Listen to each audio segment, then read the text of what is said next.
स्वर्ग और नरक, दिल को छू जाने वाली कहानी। एक बार की बात है, गांव में एक पवित्र व्यक्ति रहता था। वह हमेशा स्वर्ग और नरक के बारे में जानने के लिए उत्सुक रहता था। एक दिन पवित्र व्यक्ति भगवान से मिला। जब वह भगवान से मिला तो उसने पूछा, प्रभु, क्या आप मुझे बता सकते हैं कि स्वर्ग और नरक कैसा है?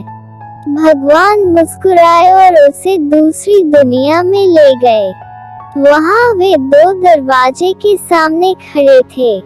भगवान ने उसे जाने के लिए कहा और प्रत्येक दरवाजे के अंदर खुद जाकर देखने के लिए कहा। पवित्र व्यक्ति ने जाकर पहला दरवाजा खोला। वहाँ उसने एक बड़ी गोल मेज देखी जिसके चारों ओर लोग बैठे थे। मेज के बीच में स्वादिष्ट सूप का एक बड़ा बर्तन रखा गया था। वहाँ बैठे सभी लोगों के हाथों में बहुत लंबे चम्मच थे।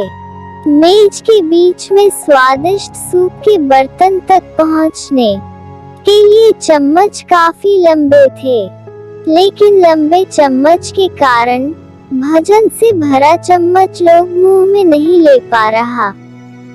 लंबे चम्मच की वजह से खाना ना खा पाने के कारण वे सभी दुबले पतले और बीमार लग रहे थे। वहाँ के लोग बहुत दुखी थे। वहाँ पीड़ित लोगों के दुख को देखकर पवित्र व्यक्ति कांप उठे। वह उस कमरे से बाहर आया और दूसरे कमरे का दरवाजा खोला। दूसरा कमरा बिल्कुल पहले कमरे जैसे ही था। बड़ी गोल मेज और उसके बीच में एक स्वादिष्ट सूप का बर्तन।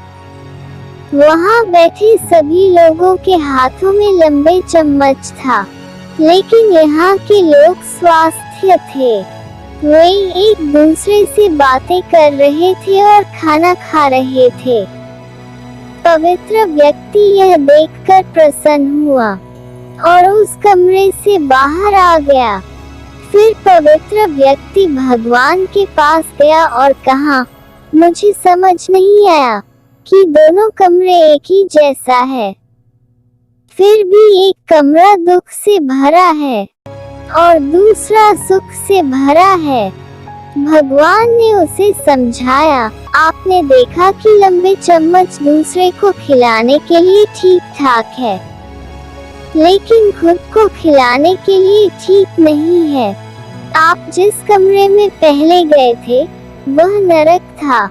वहाँ के लोग लालची हैं और केवल अपने बारे में सोचते हैं, दूसरे की मदद नहीं करना चाहते हैं, जिसके कारण वे अपना पेट नहीं भर पा रहे हैं और दुख झेल रहे हैं। और दूसरा कमरा स्वर्ग था।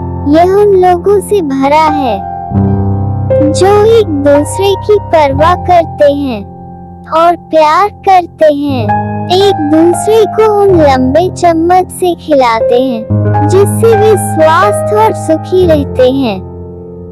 यदि हम एक दूसरे का समर्थन और देखभाल करें तो हम अपने जीवन को स्वर्ग बना सकते हैं और खुशी से जी सकते हैं।